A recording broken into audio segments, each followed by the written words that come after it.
Hello everyone, I am Poonam सानी and जैसे मैंने ऑलरेडी फंडामेंटल राइट स्टार्ट किए थे एंड आज मैं आर्टिकल 13 लेकर आई हूँ।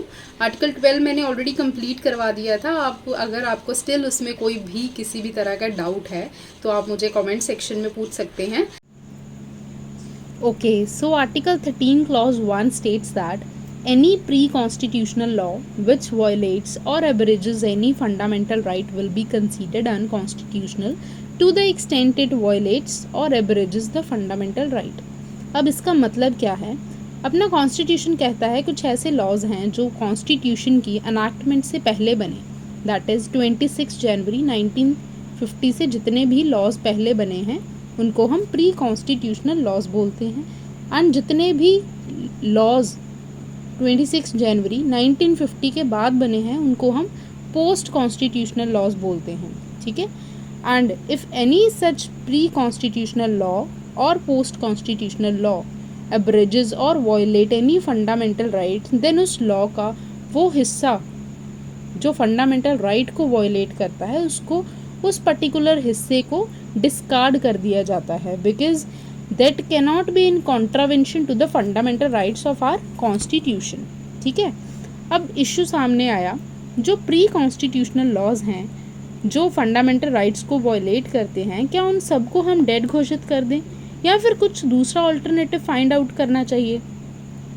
सो इसी कंटेक्स्ट में सुप्रीम कोर्ट ने दो डॉक्ट्राइन्स इंट्रोड्यूस किए। One was doctrine of eclipse and other one was doctrine of severability. We will understand these two doctrines through case studies.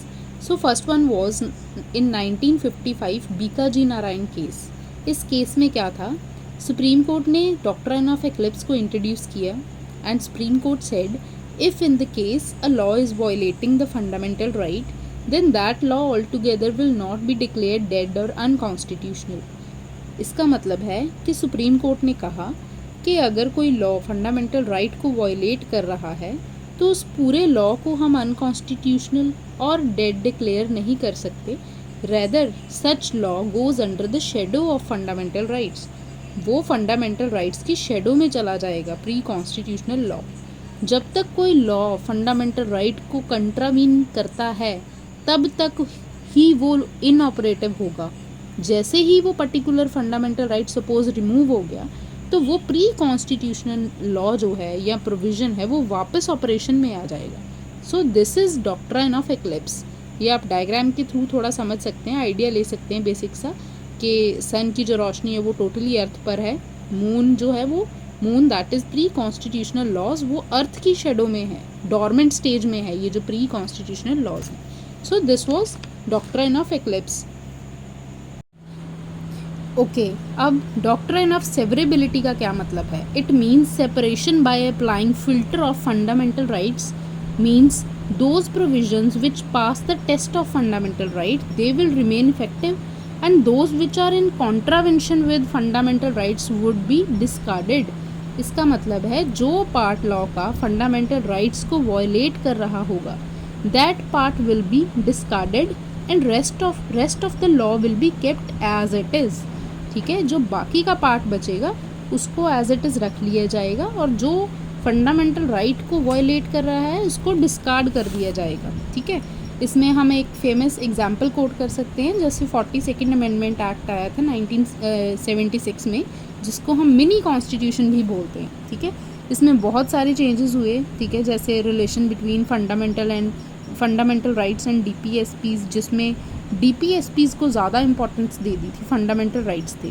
ठीक है, फंडामेंटल राइट्स से ज़्यादा इंपॉर्टेंस किसको दे दी? DPSP को। फिर प्रीएम्बल में कुछ वर्ड ऐड्स किए, जुडिशियल रिव्यू ख़त्म कर दिया, फंडामेंटल ड्यूटीज़ भी ऐड हुई।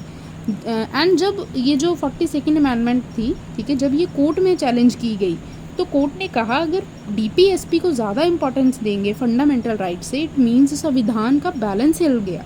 ठीक है, बैलेंस हिल गया तो कोर्ट कहता दिस इज़ कम्प्लीटली रॉन्ग। अभी कोर्ट ने बोला कि प्रीएम्बल में वर्ड ऐड किए, ठीक है, कोर्ट कहता ठीक है this is valid. Judicial review को ख़त्म कर दिया, इट मीन्स जो पार्लियामेंट ने कह दिया वही सही है। ठीक है, मतलब पार्लियामेंट को पूरी वो दे दी, but this is also against constitution. So fundamental duties add की तो कोर्ट कहता ठीक है इसे भी चलने दो। इट मीन्स जो जो प्रोविजंस कॉन्स्टिट्यूशन को वायलेट करते थे वो प्रोविजंस इस लॉ में से काट दिए जाएंगे, डिस्कार्ड कर दिए जाएंगे, एंड बाकी provisions were kept as it is. So this is the doctrine of severability. अब आती है बात आर्टिकल 13 क्लॉज 3 की. अब ये क्या कहता है article 13 clause 3? It speaks about what constitutes to be law. ठीक है, इसमें लॉ के बारे में बताया हुआ है कि लॉ के अंडर क्या क्या आता है. It is a law, order, कोई रेजोल्यूशन, कोई ordinance, decree, rule, regulation, custom etcetera, plus pre constitutional laws are also a part of law. ठीक है, ये आर्टिकल 13 की डेफिनेशन है. And article 13 clause 4 which is very important. आप मुझे comment section में बताएं कि जो आर्टिकल 13 क्लॉज 4 है वो कौन सी कॉन्स्टिट्यूशनल अमेंडमेंट के थ्रू ऐड किया गया था. ठीक है, अब ये आर्टिकल 13 क्लॉज 4 कहता क्या है? It states that constitutional amendment act made under article 368 can not be challenged in court of law for the purpose of the term law mentioned in article 13 clause 3. ठीक है, अभी सिंपल टर्म्स में ऐसे कहें तो जो आर्टिकल 13 क्लॉज 4 है ये कहता है अगर पार्लियामेंट कोई constitutional amendment act under article 368 पास करती है तो उसे आर्टिकल 13 का हवाला चैलेंज नहीं कर सकते. ठीक है, आर्टिकल 13 के मुताबिक उसको चैलेंज नहीं कर सकते.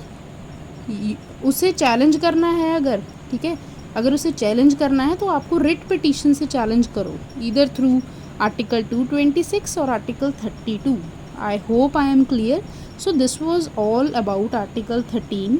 ठीक है, अगर आपको कुछ भी कहीं भी डाउट है तो आप मुझे प्लीज़ कमेंट सेक्शन में पूछिए. And thank you.